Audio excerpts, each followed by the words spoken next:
سلام، به ویدیوی معرفی اندیکاتور اسپیتوئل نسخه پرو خیلی خوش اومدید. قبل از اینکه بریم سراغ معرفی قابلیت‌ها و امکاناتی که این اندیکاتور داره، من میخوام یه نکته مهم رو با شما در میون بذارم و امیدوارم که توجه کافی رو به این نکته داشته باشید. این اندیکاتور به تنهایی برای زندگی معامله‌گری شما کافیه. شما بعد از استفاده از این اندیکاتور دیگه نیاز به شرکت در هیچ دوره آموزشی، نیاز به استفاده از هیچ ابزار کمکی نخواهید داشت. این رو همین ابتدای برنامه دارم با قدرت به شما اعلام میکنم و انشالله وقتی که این اندیکاتور رو توضیح دادم شما متوجه قابلیت‌های اون شدید، میتونید خودتون قضاوت کنید که آیا این اندیکاتور برای شما مناسب هست یا نه. با من همراه بشید تا بریم قابلیت‌ها و امکاناتی که این اندیکاتور داره رو با هم دیگه بررسی کنیم.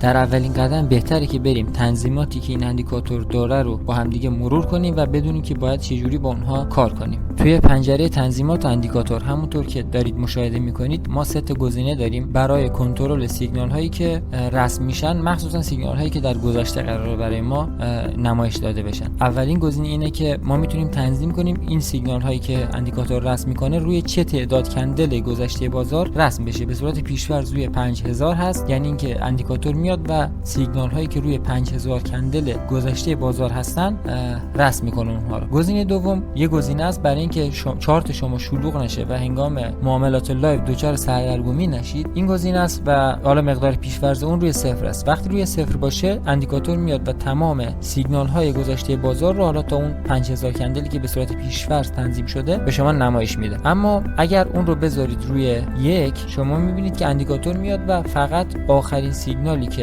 اندیکاتور رسم کرده رو به شما نمایش میده. این برای اینه که توی لایو بازار می‌خواستید ترید کنید دچار سردرگمی نباشید و توجهتون فقط به اون اتفاقایی باشه که در لایو بازار داره رخ میده. بعد از این گزینه میریم سراغ یه سری گزینه دیگه که برای لاین هایی هست که برای سیگنال ها رسم میشن که به صورت پیش‌فرض برای سیگنال صعودی رنگ لاین آبیه و برای سیگنال نزولی رنگ لاین نارنجی رنگه و ضخامت لاین های سیگنال رو میتونید از اینجا تنظیم کنید. اما گزینه بعدی و قابلیت بعدی که حتما به شما توصیه میکنم از اون استفاده کنید قابلیت ورک تایم هست. شما میتونید ساعت شروع و ساعت پایان تایم معاملاتی خودتون رو اینجا تنظیم کنید و اگر در حالت ترو یا فعال باشه اندیکاتور فقط سیگنال هایی رو به شما نمایش میده که توی تایم معاملاتی شما تشکیل شدن. اما مهمترین وجه تمایز و تفاوتی که نسخه پرو با نسخه رایگان اندیکاتور اسپیتوئل داره همین گزینه ترند فیلتر هست که با یه الگوریتم بسیار حرفه‌ای و دقیق میاد و سیگنال هایی که در خلاف جهت هستن رو برای ما فیلتر میکنه. خود این گزینه به شدت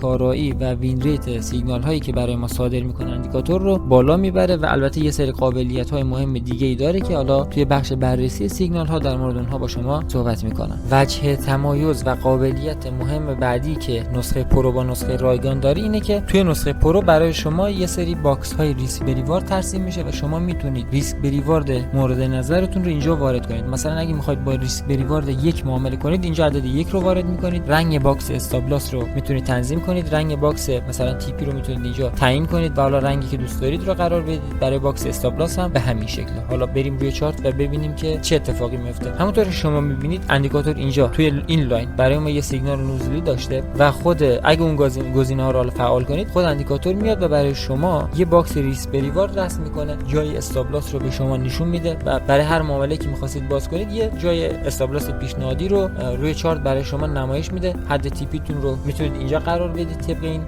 باکسی که این اندیکاتور رسم میکنه و ریواردی که شما اینجا خواهد بود اگر اینجا وارد معامله بشید. یه قابلیت مهم دیگه که این اندیکاتور داره اینه که شما میتونید جای استاپ لاستون رو بهش یک مقدار ثابتی رو اضافه کنید و به این ترتیب حالا اسپرید رو توی جایی که استاپ لاستون قرار میگیره لحاظ کنید و این برای همه سیگنال ها اعمال میشه. مثلا اگر اون رو فعال کنید و یک ضریبی رو بهش بدید، فرض کنید ضریب 2 دهم رو من بهش بدم، میبینید که کمی به اون مقدار استاپ لاستون اضافه میکنه و از جای اولیه اون که حالا اینجا علامت زده بودم تا شما تفاوتش رو ببینید مقداری رو به اون اضافه میکنه و اینجوری عملا حالا اسپرد میتونه لحاظ بشه اینجا و جای تی پی رو هم میبینید که کمی اندیکاتور میبره پایینتر تا این ریسک بریوارد که ما حفظ بشه. و بچا بریم حالا سراغ اینکه ببینیم چه سیگنال هایی رو این اندیکاتور برای ما صادر میکنه و چه جوری با اون ترید کنیم و از اون استفاده کنیم. بچا این اندیکاتور واقعا فوق العاده است. سیگنال های دقیق و درستی رو به شما نمایش میده، اما یک شرط بسیار مهم داره و اون اینه که حداقل توی این ورژن فعلی، یعنی ورژن سومی که تا الان این اندیکاتور آماده شده، توی این ورژن حداقل شما نیازه که یک جاهایی از چارت رو کمی دقت به خرج بدید برای اینکه یه سری از معاملات اشتباه رو جلوش رو بگیرید و انجام نشه. اما حالا توی ورژن های بعدی من تمام تلاشم رو میکنم این نقاط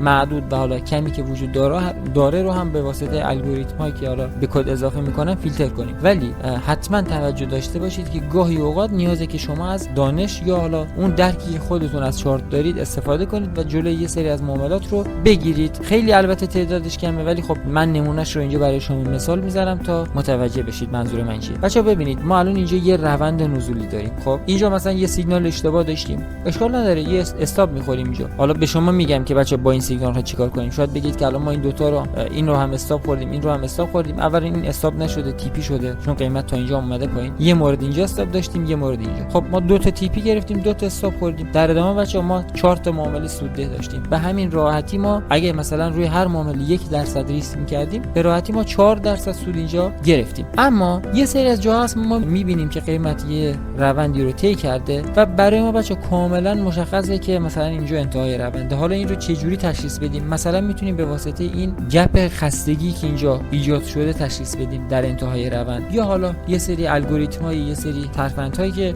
توی ویدیوهای آموزشی که با این روش می‌خوایم ترید کنیم در ادامه به شما بعداً یاد میدم. اینها رو نگران نباشید، از اونها استفاده کنید. ان شاءالله در آینده حالا منتشر شدن دیدن اونها به شما خیلی کمک خواهد کرد. ولی اگر خودتون میتونید یه سری نقاطی مثل این که حالا روند دیگه به انتهای خودش رسیده رو تشخیص بدید، از این دانش استفاده کنید و این معاملات رو مثلا 2 تا معامله سل رو اینجا دیگه نیازی نیست وارد بشید و حساب بخورید. این ضعف کوچیکی که فعلا این اندیکاتور داره رو به این واسطه میتونید شما برطرف کنید. این یه نکته خیلی مهم. و یه نکته خیلی مهم دیگه بچه‌ها، یه جاهایی هست حالا یه سری حالا این رو من اصلاح میکنم حتما حالا توی نسخه که قراره برای شما ارسال کنم و اون رو تهیه میکنید، چون الان اینو ندیده بودم الان دیدم. ولی یه سری جا هست شما میبینید که جای استاپ لاس خیلی کوچیکه و هیچ منطق از لحاظ کدنویسی اینجا طبق استراتژی و منطق هست.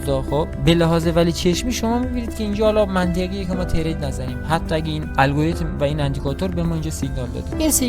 این سیگنال ها رو هم که با چشم بچا کاملا مشخصه شما میتونید خودتون فیلتر کنید. حالا من کمی زوم رو میارم عقب و اینجا میبینید که اگر با چشم این اندیکاتور رو این سیگنال رو میدید میتونید راحت روی اون اصلا تریدی رو باز نکنید و ریسک انجام ندید. اما در بقیه موارد بچا گهگاهی سیگنال های اشتباه ما داریم. مثلا ما اینجا یه سیگنال بای داشتیم که استاپ خورده، خیلی طبیعیه. یا این سیگنال سل استاپ خورده، طبیعیه که بچه‌ها ما گاهی توی بازار استاپ بخوریم. اما شما به کلیت معاملات سوده بیاید نگاه کنید و اونها رو حالا مد نظر قرار بدید، به وین ریت مناسبی میرسید. کمی دقت کنید، من مطمئنم که بچه‌ها به شدت پتانسیل سودآوری بالایی داره این اندیکاتور و اگر شما از اون اصولی استفاده کنید و اون آموزش‌هایی که گفتم بهتون در ادامه برای شما من ضبط میکنم و قرار میدم در خدمتتون، اگر از اونها استفاده کنید، خیالم و خاطر من حداقل جمعه که در پایان روز شما سودآور بودید و حداقل یا نهایتا بچه‌ها در بدترین حالت شما سر به سر اون روز معاملاتی رو میبندید و دیگه بچه‌ها نمیدونم واقعا